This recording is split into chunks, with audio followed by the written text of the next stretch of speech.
Episode 62, Pierre Rochard and Bitcoin Governance, Proof of Hat versus Proof of Work.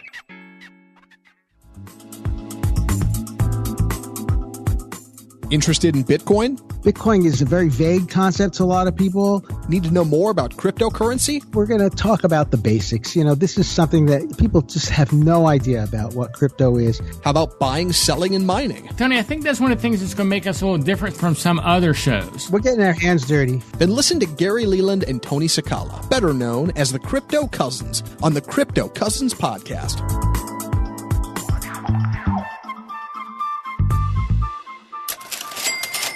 This week's price. This week's price of Bitcoin, $6,277. That's down $1,086.43, or 14.8% over the last 7 days.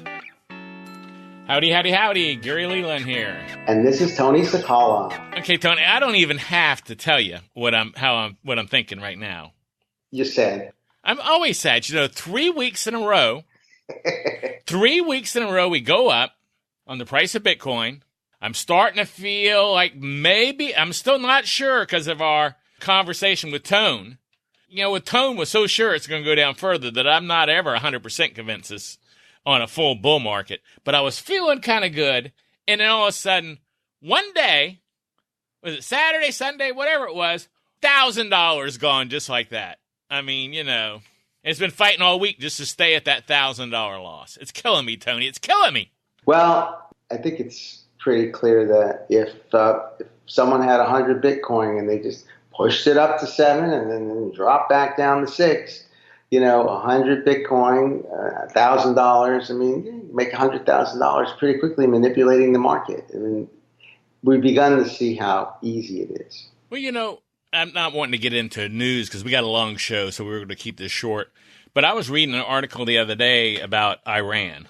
Mm-hmm. They had announced that blockchain was legal or whatever. I'm doing an episode of 4 Minute Crypto on it later this week. And when they did that in the Iran area, I guess, or the country of Iran, Bitcoin temporarily went to $25,000. On local Bitcoins.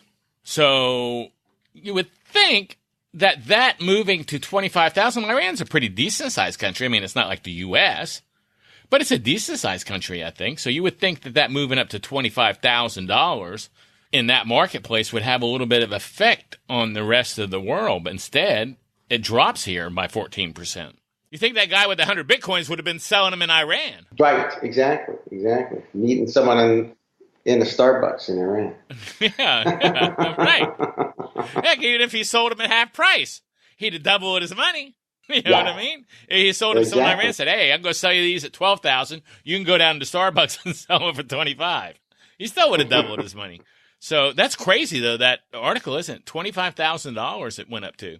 Well, it always shows that the price really depends on the demand. And when there's another country that clamps down, we saw that in South Korea last year. And people really want something, they will pay more for it. And so that's what's happening here. You've got all these people in New York and Chicago looking to play games and create derivatives, all this crazy stuff. It's just to me, it's just like Monopoly. They just want to create more Monopoly money, more fun little things, derivatives, futures, markets, this and that, to bet, like betting on horses. On where the price will go. It's I'm not in this for the fun times. I really feel like that this is important money, and that our conference, the folks who came to our conference, were serious about that too. That Bitcoin is important, global, sound money that we can use. I was just meditating on money this morning. Well, I wouldn't call it meditating, but I was just thinking about. I was going to ask you about that. What do you sit there with your legs crossed going,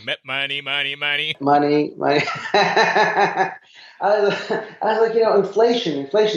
We're so programmed to believe that inflation is like natural. It's like, so the money that you have at the end of the year, your dollar's worth 98 cents. Your $100,000 that you made is really worth only $98,000. I mean, to believe that that's a natural phenomenon really doesn't really make sense. But what it does is it whitewashes and covers up the idea that something's wrong here. I mean, pizza shouldn't cost 2% more every year, And when they looked at the price of gold. Well, that's not the way it used to be in the U.S.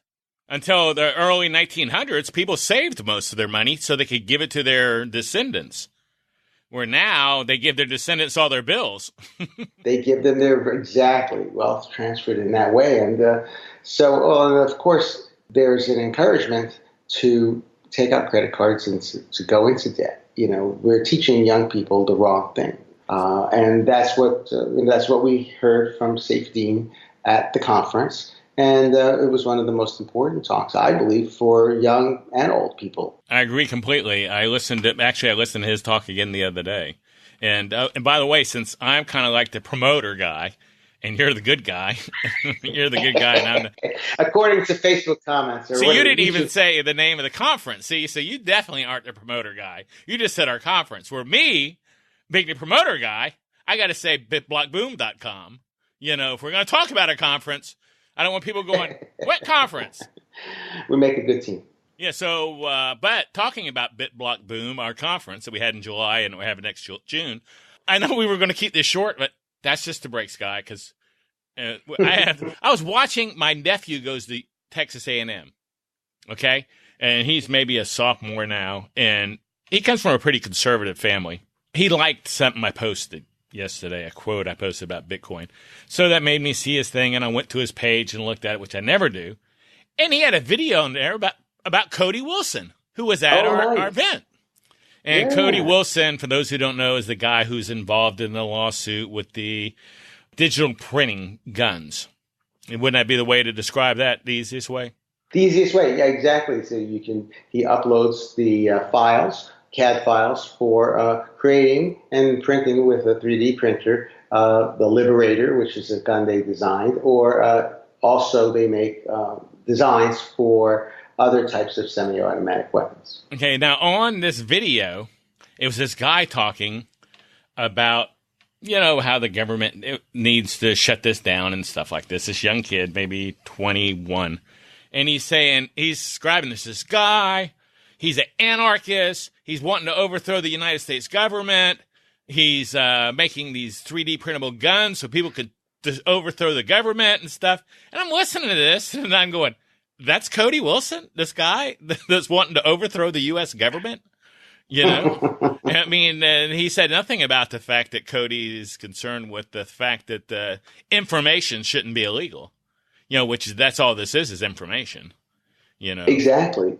Yeah. Well, these are fundamental rights that existed even before the U.S. Constitution was written. So, I believe that people should have the right to defend themselves, that people have the right to not take other people's property, simple things like that.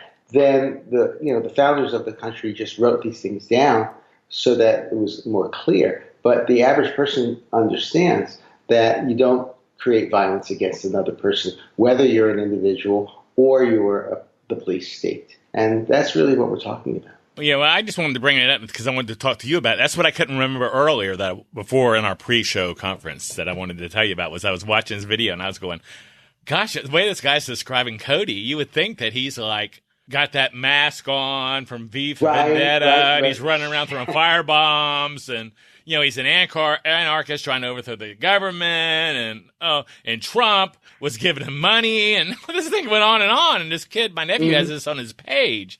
And I was like, oh my gosh. But that's, I just wanted to tell you that real quick. Oh, that's funny. When you meet Cody, he's the most calm and most cogent person you could ever talk with. Yeah. He's definitely not throwing fire bombs with a mask on. But that's how I felt after hearing the little clip that my nephew had on his page. Hey, before we get to, we were trying to keep this short, and we had a lot of complaints that we never do. We talked too much at the beginning of the show, and guess what? We did it again. But I really was studying that comment because I've been paying a lot of attention to these reviews on our page and trying to make our show, more fit what people were looking for. And I really figured out the secret, Tony. Tell me. Because most people listen on their phone, right? Yeah. On the bottom right-hand corner of the podcast app, there's a little button you can press that forward facet. And when we start chatting and you're going, I'm not interested in that, just hit that button like 5-6 times. Yeah, exactly. There you go. Skip. Yeah, I mean, I skip ahead. Of course, I'm already starting at 2x. I figure these people who've been complaining that we've talked too much don't know there's a button there that says forward fast. Isn't podcast, it's like talk radio, that's digital. Right. You can hear people talking. Yeah, and you don't have to wait until I go, oh my gosh, he's going on a rant now. I can't hear anything for 5 minutes because it's on my car radio. On a podcast, you can skip right ahead. Skip that little button in the bottom right. Pierre's talk, which will be coming up. You can just jump right to that. Yeah, everybody needs to get used to it. We have a little housekeeping we need to do at the beginning of every show. Yeah, it's just the way it goes. Hey, before we go, the last thing I want to do is make sure, because I'm going to go through this because I'm the promoter guy. I want to make sure everybody knows about the Cryptiversary. On September the 28th will be our 1-year anniversary, and that's a Friday night, so we're having a big party here in Dallas that evening at like 6 o'clock till whenever at a great place. But if you're in the Dallas area or you're thinking about coming to Dallas, go to our pages. We have 2 places where you can go to sign up and find more information. Place number 1 is our Facebook event at cryptocousins.com/party. Or you can find us and register on Eventbrite at cryptocousins.com/party2. The number 2. You like that? 2. The number 2. Yeah. Number 2. So it's cryptocousins.com/party if you want to do it on Facebook, or cryptocousins.com/party2. But go there, check it out, and let's see you on the 28th. That's just like 3 weeks away. It's coming up, yeah, and we're going to have a good time. We're not going to wear those anarchist masks. So if you want to bring yours, you can. You can. You're welcome to wear them. They won't mind there. And if Cody's there, I hope he doesn't have his mask on and Molotov cocktails. Hey, you know why they're called Molotov cocktails? No. Because it was like when the guy threw one, the first guy supposedly that threw one, there was during the war there, World War II or World War I or whatever. I don't have this exactly down. One of those wars. Yeah, it was in a liquor bottle, filled with gasoline. He lit it, and there was someone who was the head bad guy on the other side named Molotov. And he said, "Here's a cocktail for you, Molotov," and he threw it at him. Oh, and that's why they're called Molotov cocktails, because of whoever the bad guy was. I know I'm simplifying this and not saying this correctly, but the basic info. Yeah, but sure. Well, so it was a cocktail. Oh, so it was a gasoline cocktail for this guy Molotov. I see. So if it was somebody throwing it like Trump or something, it would be like a Trump cocktail. I'm not even getting into that. A Hillary cocktail.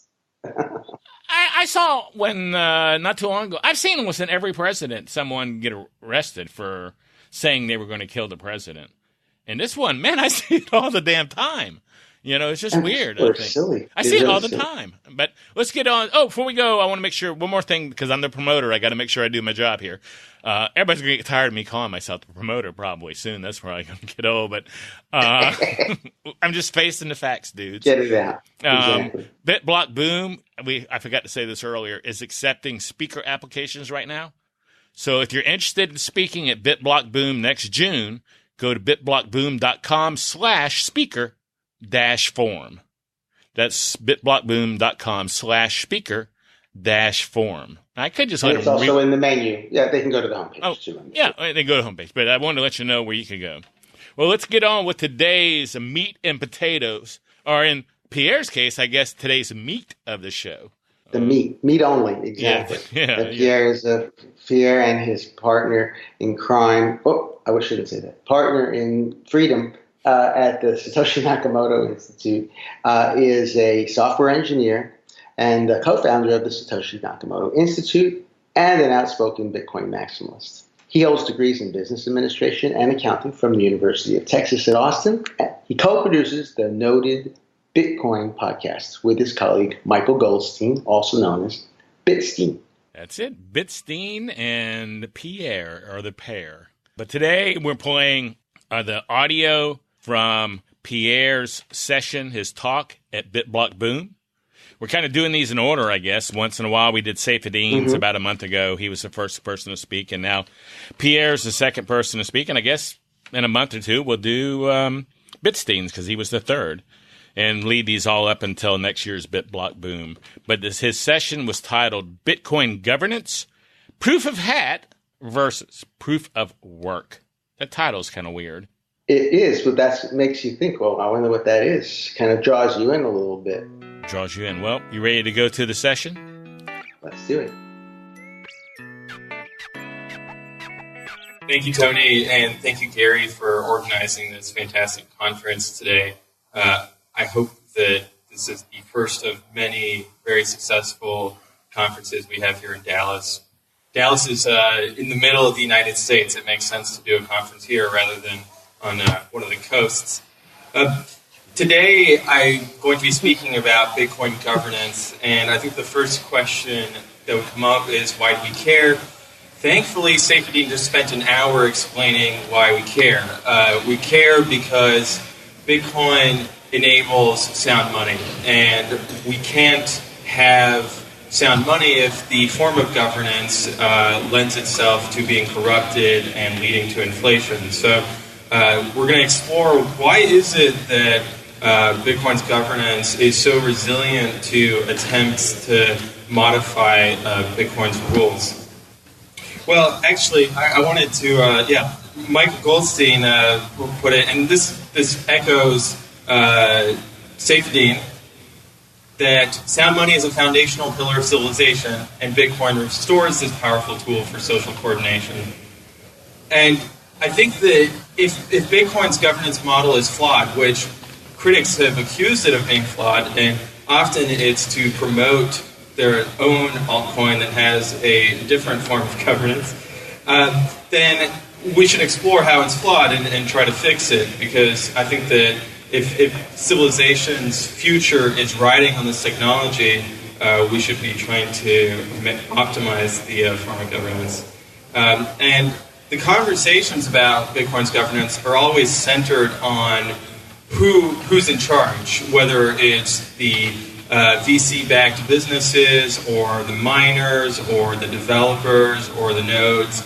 The ongoing debate about Bitcoin's governance is who's in charge, whereas the actual purpose and the mechanics of governance are just implied or not discussed at all, and views on whether governance is effective or not are just driven by who won the debate or lost the debate rather than the adequacy of the decision-making process itself.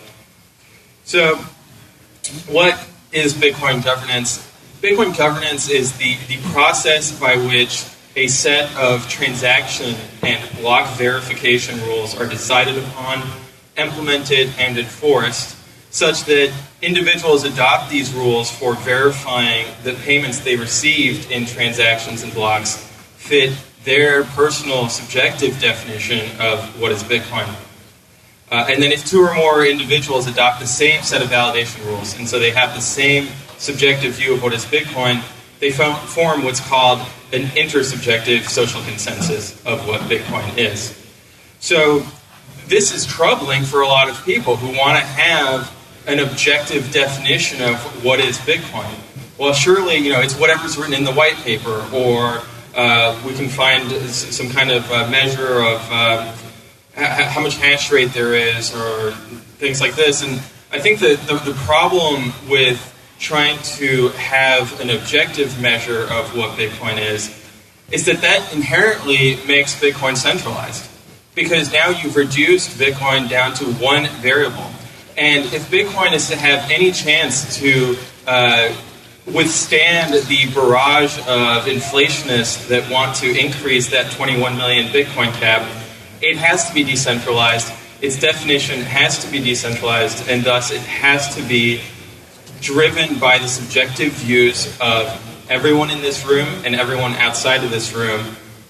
And so far, that's actually been working pretty well. So what is the purpose of Bitcoin's governance? There's different views on what Bitcoin governance should be optimizing for.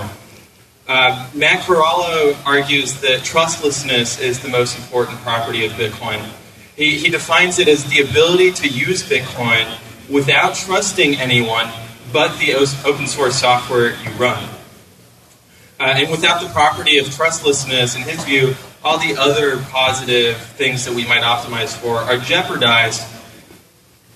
And the opposite view, or not the opposite view, an alternative view from Daniel Krewis is that governance maximizes the value of Bitcoin. And that's kind of what it de facto optimizes for.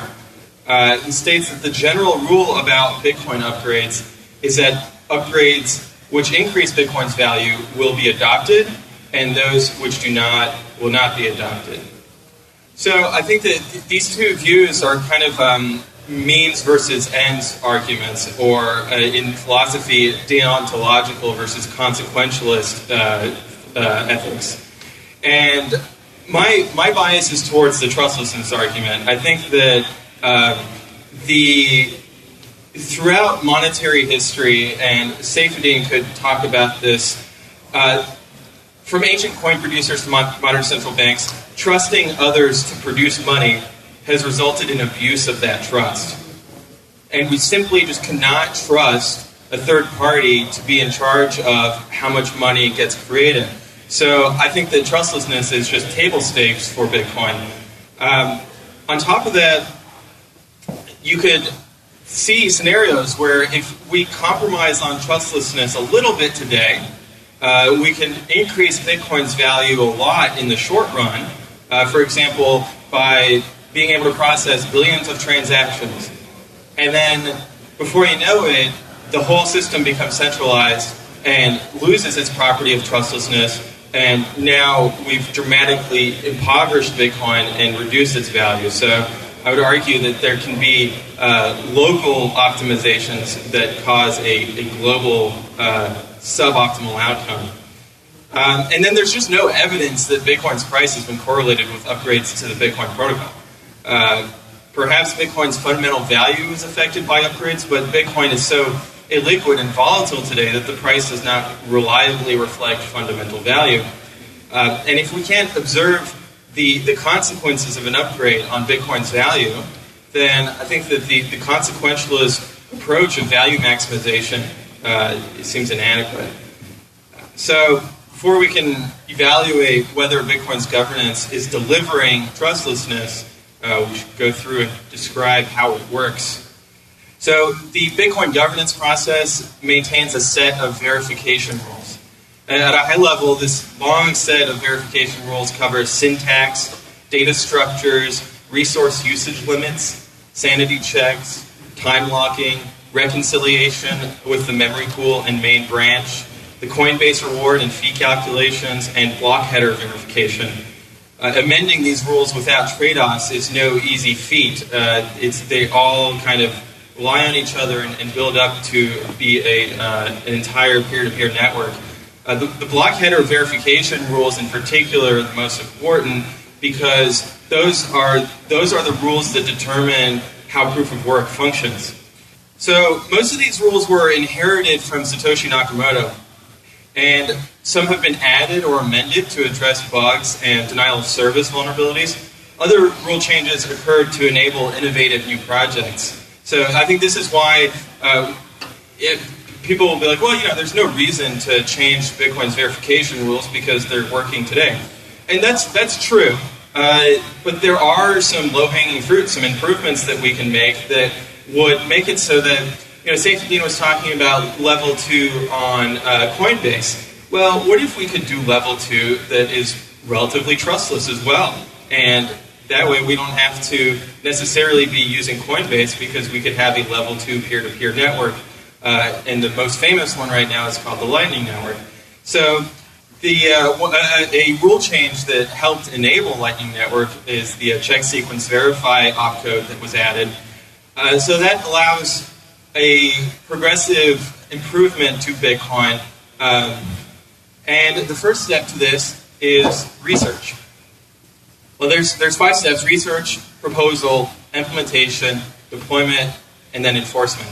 So on research, I think that the best example of how Bitcoin's governance works is how the SegWit upgrade was rolled out.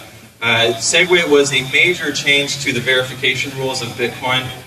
It fundamentally altered its architecture in ways. And if you're not familiar with it, I would encourage you to get Mastering Bitcoin by Andreas Antonopoulos and reading that book from cover to cover, because he presents a technical view of how Bitcoin functions for non-technical people. So you don't have to be a programmer to read this book and benefit from it. I highly recommend it.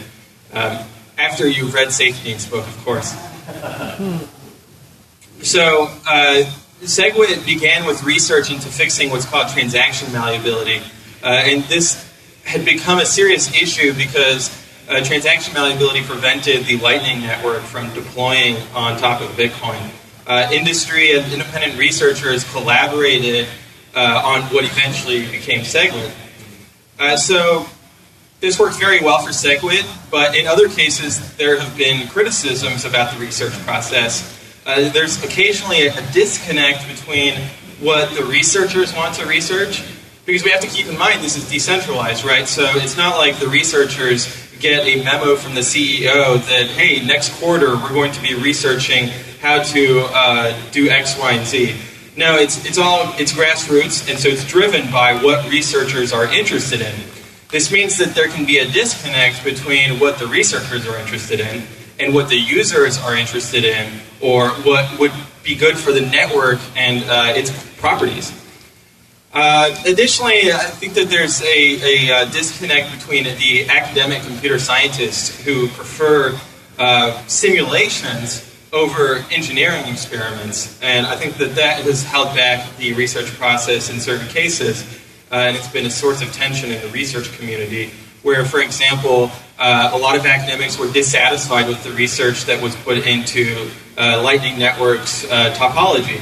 And from the engineering perspective, it's like, okay, well, let's do the experiment, right? That's what the scientific process is all about. Uh-oh, we've disconnected the... that's okay. So the next step is the proposal step. It's okay, the slides usually only have like one word on them, so I'll make it. Here we go. Okay, sorry you guys missed out on that. Proposal. So a researcher discovers a solution to a problem, right, through his research process, and they share proposed changes to Bitcoin's verification rules with other protocol developers. So this sharing can be done at conferences. They have like technical conferences, for example, like Scaling Bitcoin or Building on Bitcoin. And they also can be shared as emails to the Bitcoin Dev mailing list. It could be a formal white paper, and or what's called a Bitcoin Improvement Proposal, a BIP, which is kind of a formalized way of explaining what your motivations and what the specifications of the changes that you want to make look like. So at this stage of a proposal, there's a lot of debate that goes on between the protocol developers. Each of these people is strongly opinionated. They are very disagreeable in their personality. I think that Bitcoin selects for that. Some of them have big egos. Others are incredibly humble. And so it's just a wide set of very intelligent people who have been thinking about Bitcoin's verification rules and the implications that those verification rules have on the network and then on the economic properties that result from that. So this step is the most brutal step in terms of how much negative feedback you're going to get, but it's also, I think, the most constructive step in the sense that you can take all of that feedback and improve your proposal so that ultimately people find it to be a net improvement to Bitcoin. So assuming that your proposal has gained traction, the next step is implementation. So a proposal is implemented in the node software by the researchers who proposed it or by other protocol developers who are interested in it. If a researcher cannot implement a proposal or the proposal does not attract favorable peer review, then it will just linger at this stage until it's either abandoned or revised. Well, this may give the impression that the other Bitcoin protocol developers can veto a proposal, but I think that's misguided because we have to keep in mind that this is decentralized. So you don't need the approval of any given Bitcoin protocol developer to take a change and implement it yourself in open source software and then release that software to the public and get other people to run it. And if they run it, that becomes Bitcoin. And you don't need the permission of other developers. Now, the issue with that approach is that if the other developers have strong disagreement with your proposal, odds are the general public will look at those strong disagreements and err on the side of caution. There are billions of dollars riding on the Bitcoin network at this point. It's functioning very well. So there is a bias towards not making changes if they are controversial. But ultimately, if the public, if the Bitcoiners and the Twitter trolls and the community, they want to see a change in Bitcoin that disagrees with a few of the Bitcoin developers, then we'll see that change happen. And that's the beauty of decentralization. So another problem at the implementation phase is that the maintainers of what's called the reference implementation, that is Bitcoin Core, so Bitcoin Core is 98% of the nodes on the Bitcoin network are using this software. So it has the preponderance of, the determining what the protocol rules are. And the maintainers of this reference implementation, Bitcoin Core, they won't merge in an implementation of a rule change if it's widely seen as contentious within either the community or among the developers or businesses. And they have a deliberate policy of following consensus changes rather than trying to impose them. Because it would be very tempting if you know that 98% of the network is running your software, that, hey, if I make this change unilaterally, then these 98% of people are going to come along with me, and we're going to change Bitcoin in my direction.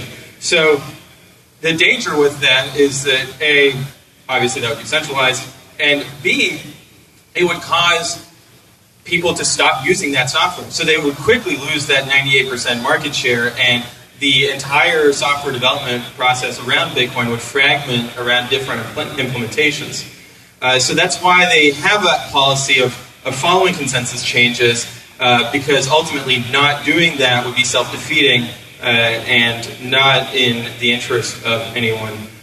So the reference implementation Bitcoin Core is the direct successor of Satoshi's code base.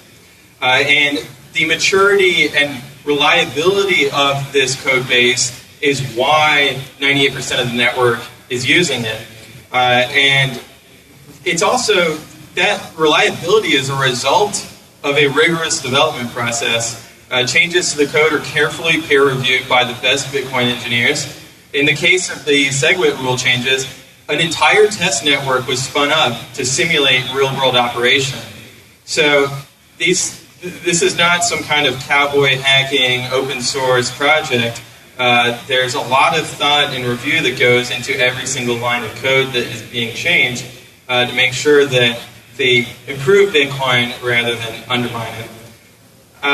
Now, there's, as I was saying earlier, you can route around. You don't have to use the reference implementation, right? So we saw this last year with a movement within the Bitcoin community called UASF, User Activated Software. And they basically wanted to overrule the miners who were not implementing SegWit, and the Bitcoin Core developers refused to merge in UASF into their code base because from their point of view, the miners the system was functioning fine. And if a constituency within Bitcoin doesn't want to implement a change, then so be it. Let's not rock the boat. There were people who disagreed with that point of view.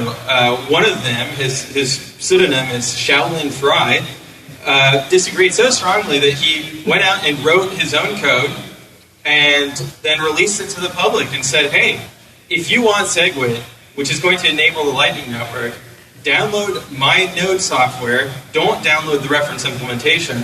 Now, granted, his code was just a modification to the reference implementation because this is all open source and you don't need to reinvent the wheel every time you want to release the node software. And sure enough, that picked up a tremendous amount of steam, and to the point that it was a standoff between the miners and the community that ultimately UASF prevailed and SegWit got activated.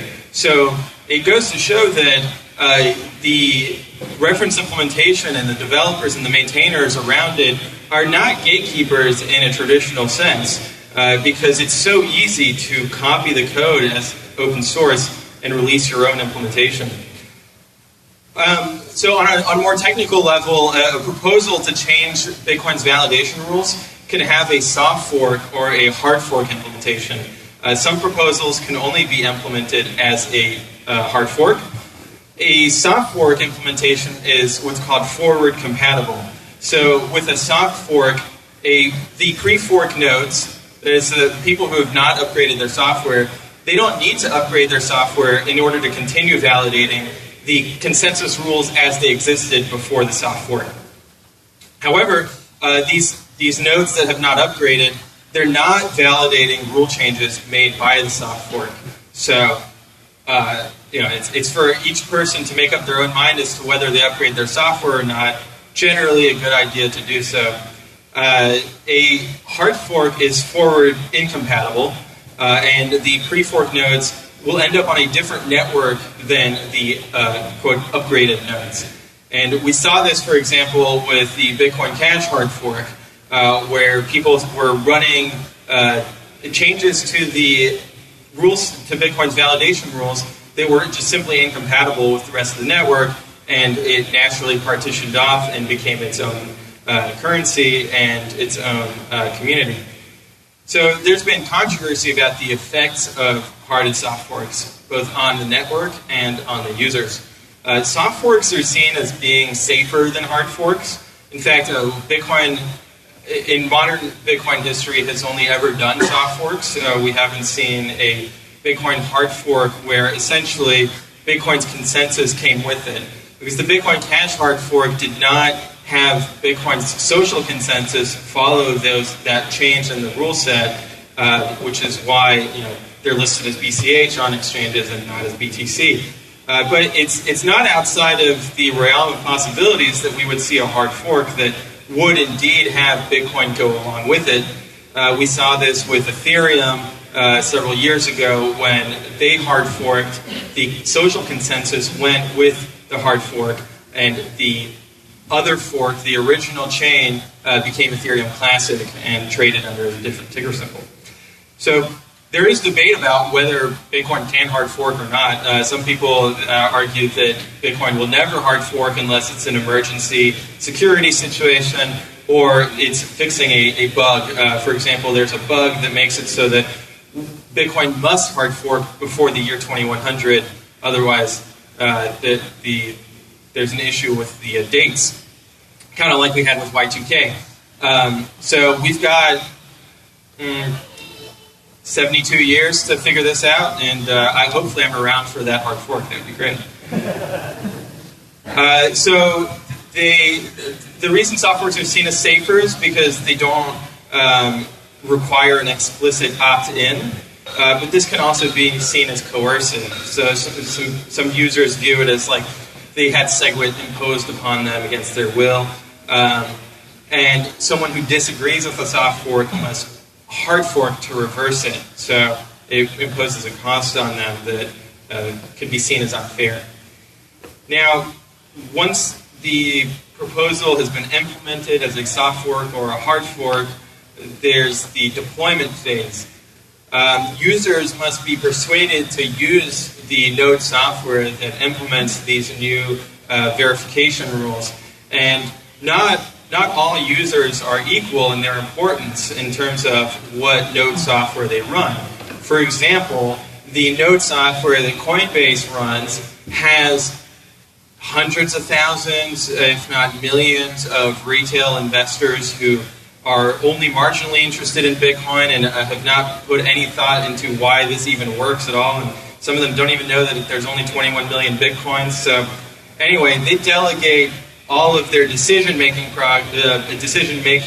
to Coinbase, and then Coinbase decides which node to run for them.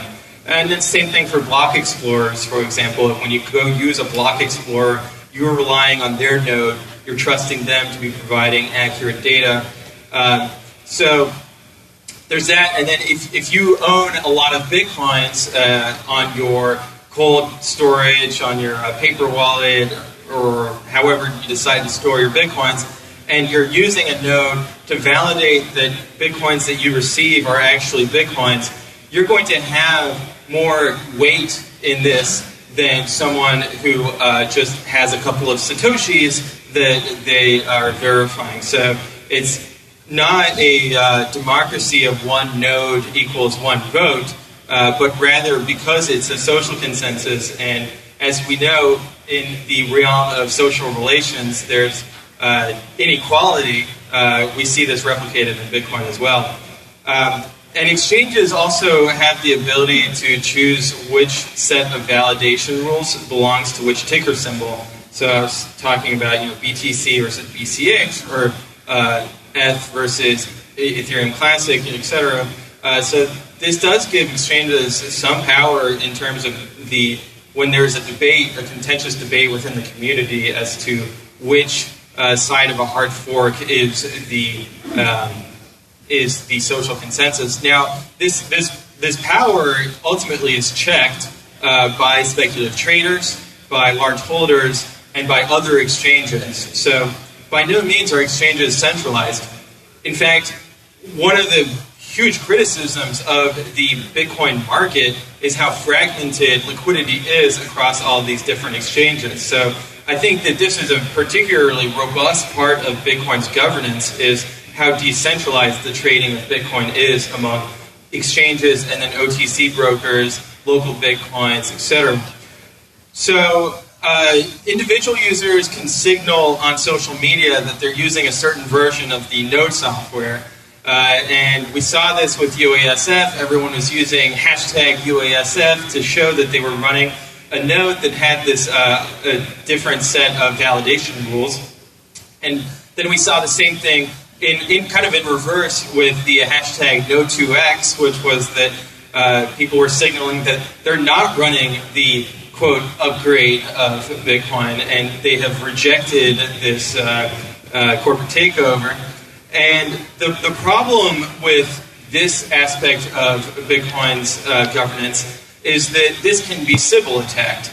And so a Sybil attack in computer science is when you can, in Twitter terms, create a bunch of fake accounts and then astroturf it so that it looks like, oh, this proposal is very popular in the community, whereas all of these accounts were just paid shills. So the ultimate test of consensus is not logging onto Twitter and seeing what the hashtag is trending.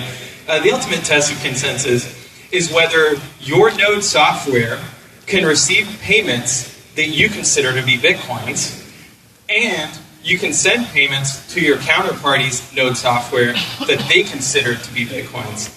And so I think that ultimately the truth is what happens on the network. Not anything else about what's going on social media.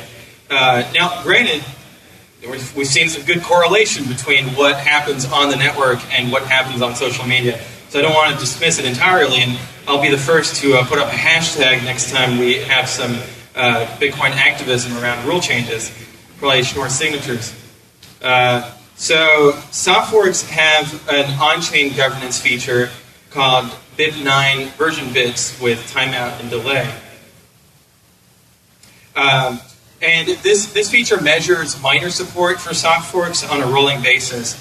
Miner support for proposals is used as a proxy measure for the wider community support. Unfortunately, this proxy measure can be inaccurate due to mining centralization and also conflicts of interest between miners, users, developers, etc. So on-chain voting by miners also perpetuates the myth that Bitcoin is a miner democracy and that the miners alone decide on transaction block validity. So I'll get into why that's problematic in the enforcement part. And then BIP9 is useful only to the extent that we recognize and accept that there are limitations to this proxy measurement of Bitcoin's governance. So the next step is enforcement. Changes to the validation rules are enforced by the decentralized peer-to-peer network of fully validating nodes. Nodes use the verification rules to independently verify that payments received by the node operator are invalid Bitcoin transactions and are included in valid Bitcoin blocks. Nodes will not propagate transactions and blocks which break the rules. In fact, nodes will disconnect and ban peers which are sending invalid transactions and blocks.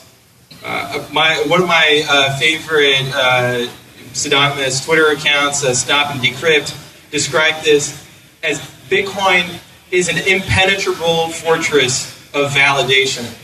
If everyone determines that a mined block is invalid, then the miner's Coinbase reward and fees are worthless. So the role of miners in all of this is to provide a timestamping function secured with proof of work. The amount of hash rate provided is based on the cost of hardware and electricity on one hand, and the revenue from the Coinbase reward and fees on the other hand. Miners are mercenaries. They will mine whatever is profitable. And in the past, they have provided their timestamping function without full rule validation.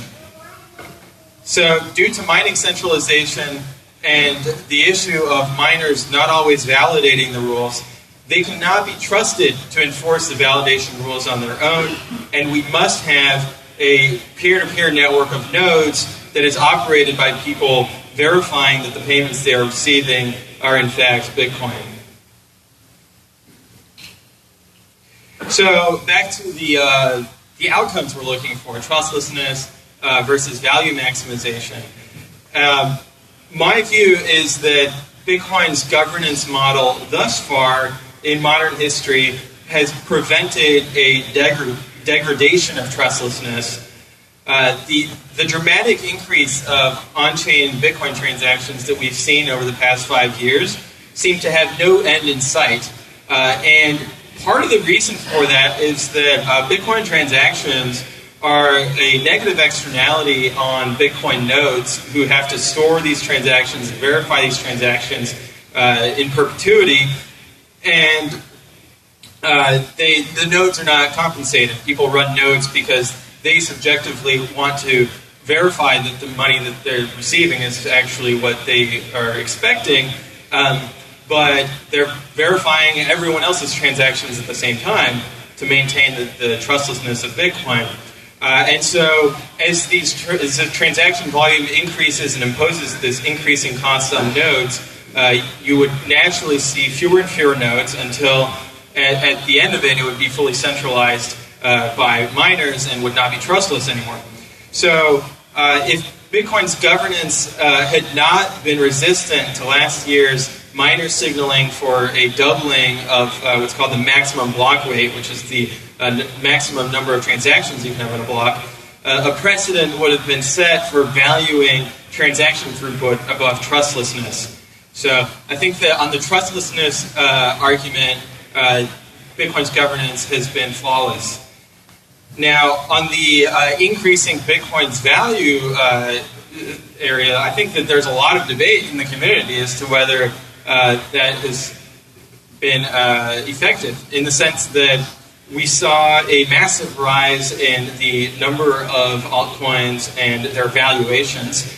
And at the same time, though, we saw Bitcoin's value dramatically increase. So clearly it wasn't a substitution effect. There's something else going on. Now, Bitcoin's price has gone up along with the robustness of its governance, but I don't think that we can establish a causal relationship. It seems to be an endogenous process driven by trader psychology, not technological fundamentals. A great example of that is if you look at the altcoins that basically are entirely centralized, have no underlying technology. The white paper was copy-pasted. I won't mention names, but Tron is an example.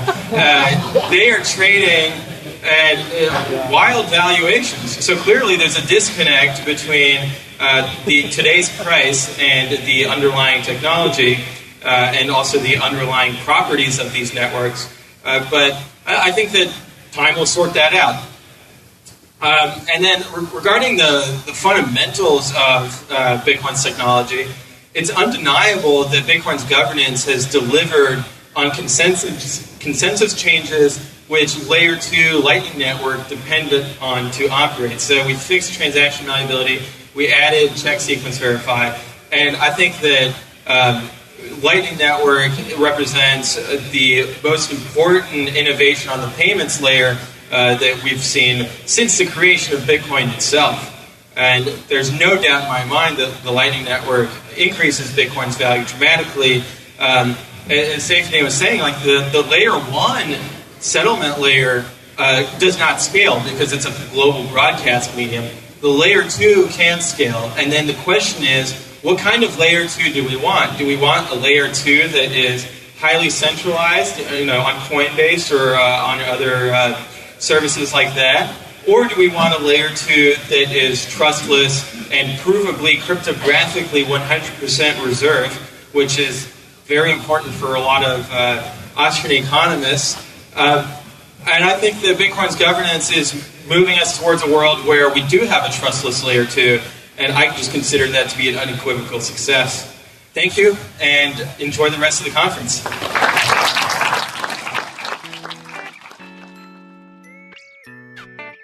Okay, Tony. Now, that was pretty good. Yeah, well, he explained a lot. He did explain a lot, and he had a good talk, and I enjoyed listening to it again myself because I didn't get to pay much attention to it during the event because we were kind of working, the event, doing stuff. We were running around making sure everything was working. Yeah, make sure everybody had their water, make sure they had their coffee, make sure the equipment was working. Well, at about this time, we were running out of coffee during his event. Yeah. That's when the coffee was running out. So we were. You can't, yeah. Yeah. So yeah, Bitcoin governance. I mean, governance is once again in the news. Of course, if you've been following Vitalik Buterin's commentary, and they also have a live dev team, Ethereum live dev team meeting every month, and they've been talking about going to proof of stake for a long time, and they've made some interesting decisions. So I think it's pretty clear that Bitcoin has a governance model, at least. And these other coins are kind of flailing about. Yeah, they're definitely flailing. But heck, Ethereum's down to like $200. I think Vitalik's just trying to just push it into the trash. I think he'd be happy if it had no value and it was just like some sort of software project that a computer guy could play with. You just buy some gas or something. He may get his wish if it continues the rate it's going, that's for sure. Hey, a big thank you for everyone who's been subscribing on iTunes. We really do appreciate it, and we appreciate the reviews we've been getting. So if you're listening to this on your iPhone, just put your finger down near the bottom and swipe up. Swipe. Swipe. Rate. Keep swiping until you see the 5 little stars. When you see the 5 little stars, that's your signal to give us a review. So give us a review. You're listening anyway. What else are you doing? Just at the red light, wherever. And give us a funny review. If it's a funny review, even if, no matter what you say, if it catches our attention, we will say it. Oh, that's a good idea. That's a good idea. Yeah, give us we've done that already, yeah. Yeah. We've read reviews, but we haven't really said, hey, give us funny reviews and we'll read them. So give us some good funny reviews and we'll read them on there. That's a good idea. I like the listen. That funny. Yeah. But they can, Which happens now and then. But we don't have to keep saying I'm the promoter and that Tony's the cool guy. I want to be the cool guy. You can be the cool guy maybe next year. I'm teasing. But thank you for the comments, and thanks to everybody who's been subscribing. Hey, and make sure and check out 4 Minute Crypto at 4minutecrypto.com/subscribe. That's another show that I do every weekday morning. Since it's called 4 Minute Crypto, I guess you can guess that it's 4 minutes or less. Visit us on YouTube at youtube.com/CryptoCousins or youtube.com/4minutecrypto. And call us with questions at 747-777-9471. Or just email them to the CryptoCousins@gmail. And we'll ask, we got to do a question show again soon. I love those question shows. They're very fun. They are funny. Well, that's about it for me, unless you got anything you want to add. Nope. Just stay safe out there. Guard your crypto. And guard your crypto. We'll see you next week. with a liberator. Well, yeah.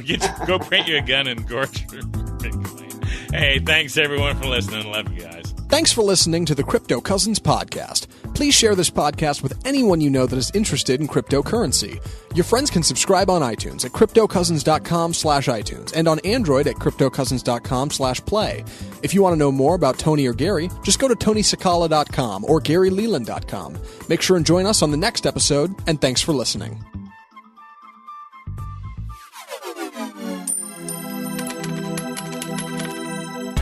The Crypto Cousins podcast and information in the podcast are not intended as investment advice. Cryptocurrencies are risky. Never invest more than you can afford to lose. Always seek professional advice before making any investment. Investing in Bitcoin and other cryptocurrencies may present tremendous risks. Please understand that you are using any and all information available on or through the Crypto Cousins podcast at your own risk.